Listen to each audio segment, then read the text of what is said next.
Shalom saudaraku, apa kabarmu saat ini? Saya percaya kita semua pasti diberkati Tuhan, kita semua pasti dilindungi Tuhan. Dan saat yang istimewa ini, kita akan gunakan waktu ini untuk memperdalam akan kebenaran firman Tuhan.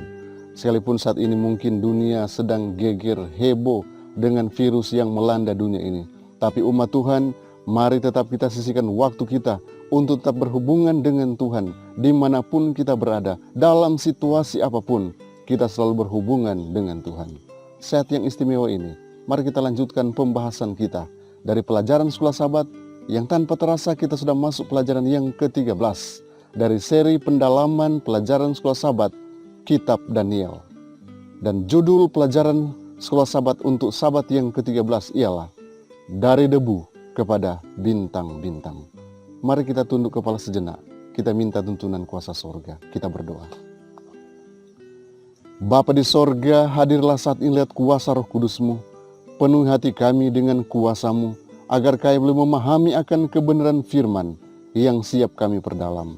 Berbicaralah Tuhan lewat lidah hamba-Mu, jadilah berkat bagi semua pendengar channel ini, bila mereka semua akan senantiasa menjadikan Engkau sebagai Tuhan dan Juru Selamat pribadi mereka, dan mereka tetap kuat dalam iman menghadapi hari-hari yang jahat yang ada di hadapan kami. Dalam nama Yesus, amin. Ayat hafalan sepanjang sepekan diambil dari Daniel pasal 12 ayat yang ketiga. Firman Tuhan berkata, dan orang-orang bijaksana akan bercahaya seperti cahaya cakrawala, dan yang telah menuntun banyak orang kepada kebenaran seperti bintang-bintang, tetap untuk selama-lamanya.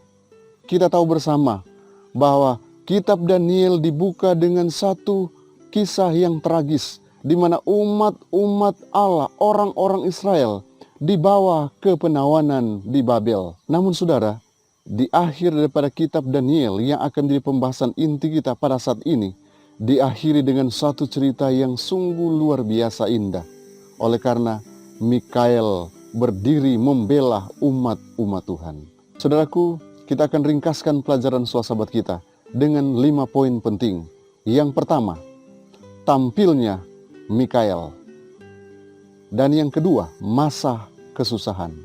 Kemudian yang ketiga, kita akan berbicara tentang kebangkitan. Yang keempat, yaitu waktu pemeteraian. Dan yang kelima, kita akan bahas waktu penyingkapan itu sendiri. Saudara-saudaraku, mari kita masuk pada poin yang pertama, tampilnya Mikael. Mari kita buka Alkitab kita bersama-sama dalam Daniel pasal 12 ayat yang pertama. Pada waktu itu juga akan muncul Mikael, pemimpin besar itu yang akan mendampingi anak-anak bangsamu. Saudara, pemazmur bertanya-tanya sehubungan dengan hal ini. Siapa yang akan tampil menjadi pembela bagi kita? Di dalam Mazmur pasal 94 ayat 16. Siapakah yang tampil bagiku melawan orang-orang yang melakukan kejahatan? Peran ini dilakukan oleh Mikael. Dia tampil untuk membela umat Tuhan. Saudaraku yang diberkati Yesus Kristus, ada 2 hal penting yang perlu kita pahami sehubungan dengan tampilnya Mikael. Oleh karena di dalam ayat-ayat dalam pembahasan kita Daniel pasal 12, yang pertama mengarahkan kepada umat Tuhan yang selalu dilindungi oleh Mikael. Mikael tampil sebagai pembela daripada umat Tuhan di masa-masa kesesakan. Dan yang kedua, Mikael juga tampil di hadapan pengadilan untuk membela umat Tuhan. Jadi sungguh luar biasa saudaraku. Mikael yang adalah pemimpin besar itu, yang notabene-nya adalah Yesus sendiri. Dia tampil menjadi pembela umat Tuhan pada masa kesesakan. Dan dia juga tampil sebagai pembela bagi umat Tuhan tatkala pengadilan dilaksanakan. Saudaraku, untuk poin selanjutnya, waktu kesusahan. Kita buka Alkitab kita dalam Yeremia pasal 30 ayat yang ke-7. Hai, alangkah hebatnya hari itu, tidak ada taranya. Itulah waktu kesusahan bagi Yakub, tetapi ia akan diselamatkan daripadanya. Saudara, waktu kesusahan ini merujuk kepada waktu di mana Yakub bergumul, apakah dia akan diterima oleh kakaknya atau tidak. Dan pergumulan inilah yang dimaksudkan di dalam pembahasan Daniel pasal yang ke-12. Waktu kesusahan ini dialami oleh umat-umat Tuhan. Mereka mulai bertanya, apakah saya layak diselamatkan? Apakah saya ini orang yang berdosa? Karena ingat saudaraku, masa kesukaran ini akan diikuti dengan 7 kutuk. Pada kutuk yang pertama, umat-umat Tuhan mungkin akan mulai bertanya, apakah saya nantinya akan melewati kutuk ini? Dan mereka mulai bergumul. Mereka mulai bergumul. Semakin mereka bergumul, mereka akan semakin dekat dengan Tuhan. Dan saudara, inilah uniknya masa kesusahan yang akan dialami oleh umat-umat Tuhan. Semakin mereka merasa bahwa mereka tidak layak, mereka akan semakin berserah penuh kepada Tuhan. Sebaliknya saudaraku, anak-anak dunia yang tidak mau memilih Yesus, mereka akan ditimpa dengan kebinasaan. Saudaraku, pada saat ini, ketika umat-umat Tuhan berada di masa kesusahan, mereka mulai memeriksa diri mereka sendiri. Apakah nama mereka tercatat di dalam buku kehidupan atau tidak? Saudaraku, poin ini mengajak kita semua untuk senantiasa mempersiapkan diri kita sejak saat ini. Waktu ini adalah waktu persiapan di mana saudara dan saya perlu mempersiapkan hati saudara, sehingga ketika memasuki masa kesesakan itu, walaupun mungkin kita akan mulai bertanya dalam diri kita, apakah saya layak atau tidak? Tapi yang pasti, Tuhan akan melayakkan saudara, Tuhan akan memampukan saudara, dan Tuhan pastinya akan berikan kekuatan pada waktunya. Poin selanjutnya yaitu kebangkitan. Kita buka dalam Daniel pasal yang ke-12 ayat yang kedua. Firman Tuhan berkata, dan banyak dari antara orang-orang yang telah tidur dalam debu tanah akan bangkit, sebagian untuk mendapat hidup yang kekal, sebagian untuk mengalami kehinaan dan kengerian yang kekal. Saudara, di dalam Daniel pasal 12 ada 2 referensi yang mengarahkan kepada kebangkitan. Yang pertama di ayat yang kedua dan yang kedua di ayat yang ke-13. Dengan kata lain, kitab Daniel pasal 12 ayat 2 dan ayat 13 memberikan jaminan kepada umat-umat Tuhan bahwa sekalipun harus mati dalam debu, pada satu saat nanti akan dibangkitkan. Ini sungguh peristiwa yang luar biasa. Saudara, di dalam Pengkhotbah pasal 9 ayat 5 dan 10, kita tidak dapat melakukan apa-apa. Bahkan kita tidak dapat berpikir tatkala kita berada di dalam dunia orang mati. Demikian juga dengan Mazmur pasal 115 ayat 17. Kita tidak dapat memuji Allah tatkala kita sudah ada di dunia orang mati. Tetapi satu hal yang sungguh luar biasa, Yesus telah mengalahkan kematian untuk saya dan saudara. Yesus sudah mengambilnya, dan Yesaya pasal 25 ayat yang ke-8 memberikan informasi kepada kita bahwa orang-orang kudus yang tetap hidup menurut kehendak Tuhan diberikan jaminan untuk tetap hidup kekal selama-lamanya. Saudara-saudaraku, yang menjadi pertanyaan bagi kita di poin ini ialah, apakah saudara-saudara akan termasuk pada golongan yang akan dibangkitkan dan yang akan diselamatkan, atau saudara-saudara akan termasuk dalam golongan yang dibangkitkan dan kemudian akan dibinasakan? Saudaraku, waktu inilah kita gunakan untuk terus memeriksa diri kita, sehingga kita boleh ada di posisi di mana kita akan dibangkitkan dan kemudian kita akan diselamatkan. Kita lanjut kepada waktu pemeteraian. Daniel pasal 12 ayat yang keempat. Tetapi engkau Daniel, sembunyikanlah segala firman itu dan meteraikanlah kitab itu sampai pada akhir zaman. Banyak orang akan menyelidikinya dan pengetahuan akan bertambah. Saudara, kapan waktu pemeteraian itu? Kitab Daniel disebutkan sebagai kitab yang dimeteraikan. Berbeda dengan kitab Wahyu. Kitab Wahyu membukakan bagi kita dalam Wahyu pasal 22 ayat 10. Namun demikian, meterai akan dibuka pada saat yang telah ditentukan, maka kitab tersebut akan dapat dipahami sepenuhnya. Saat itu adalah akhir zaman. Jadi waktu pemeteraian itu adalah akhir zaman. Dan Nyonya White menulis banyak sehubungan dengan akhir zaman itu. Bahkan dia memberikan referensi bahwa tahun 1798 adalah permulaan daripada akhir zaman, tatkala Paus Pius yang ke-6 ditangkap oleh Jenderal Barthier dan ditawan. Saudara, tanda-tanda waktu terakhir di mana orang-orang mulai menyelidiki akan firman Tuhan dan mulai membuka akan kitab-kitab dan mulai menyelidikinya. Dan saudaraku, di masa-masa ini muncul banyak ekspositor di Inggris. Dan bukan hanya itu, di Timur Tengah ada Joseph Wolf dan juga ada Manuel Lacunza di Amerika Selatan dan William Miller di Amerika Serikat.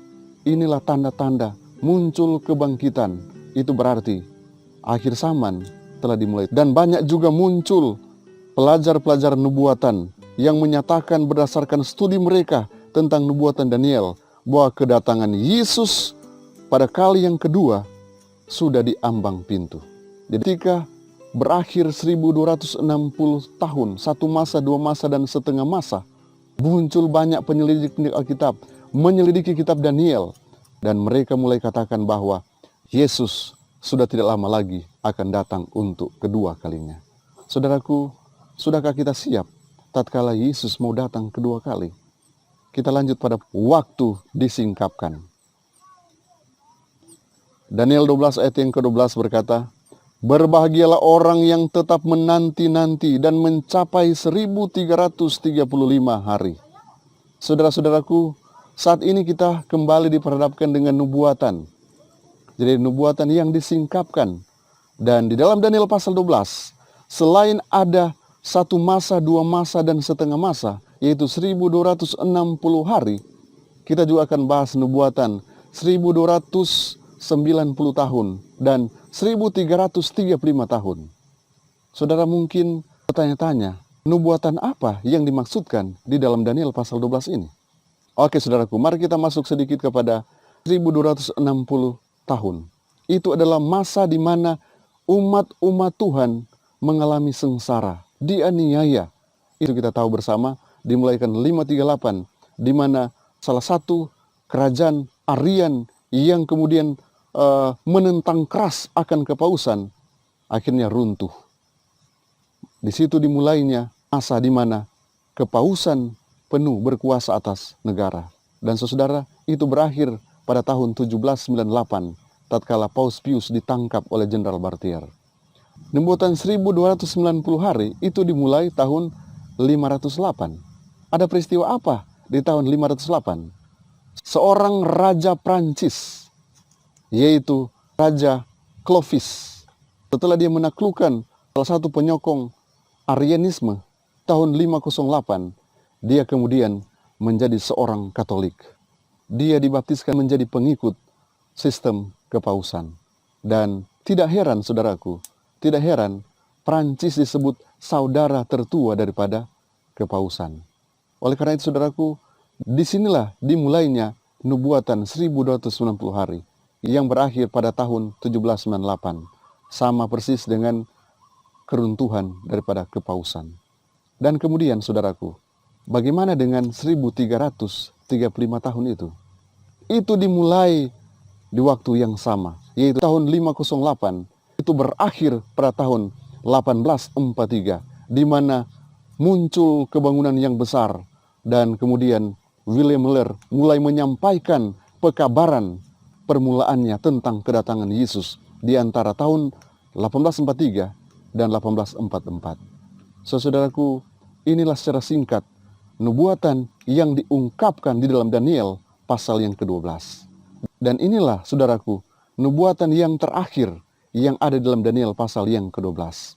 Saudaraku, Nyonya White di dalam buku Education chapter 19 halaman 178 berkata, "Sejarah yang telah ditandai oleh akulah Tuhan dalam perkataannya menghubungkan mata rantai demi mata rantai dalam rantai nubuatan sejak zaman kekekalan yang silam sampai kepada zaman kekekalan yang akan datang, menjelaskan di mana kita berada dalam perjalanan zaman dan apa yang dapat diharapkan pada masa yang akan datang.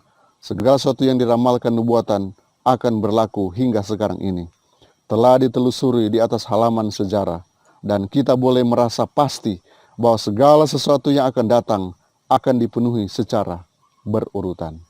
Saudaraku, kita yakini seperti halnya nubuatan-nubuatan yang sudah diungkapkan. Kita yakini bahwa Tuhan itu pasti. Satu kali mahasiswa pelajar Daniel, mereka bingung dengan apa yang sementara dibahas dalam kitab Daniel. Sehingga mereka meluangkan waktu mereka untuk datang di lapangan basket dan mereka mulai bermain basket. Kemudian mereka melihat ada seorang penjaga di tempat basket itu yang sedang membaca Alkitab. Dan kemudian mereka bertanya, "Bapak Joe, apa yang Anda baca?"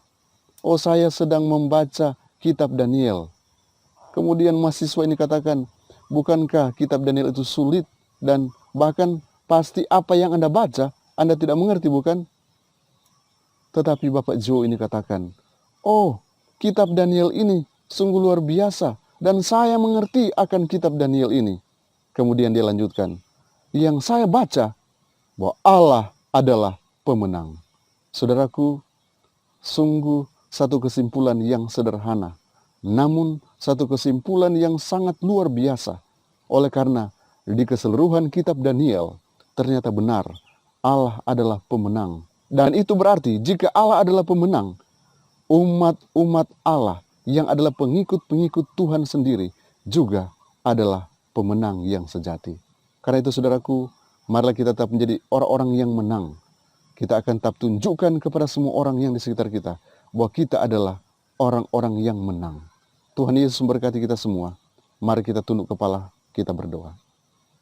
Bapa di sorga, Engkaulah yang akan terangi pikiran kami, sehingga kami akan lebih mengerti akan pelajaran yang sudah kami bahas saat ini.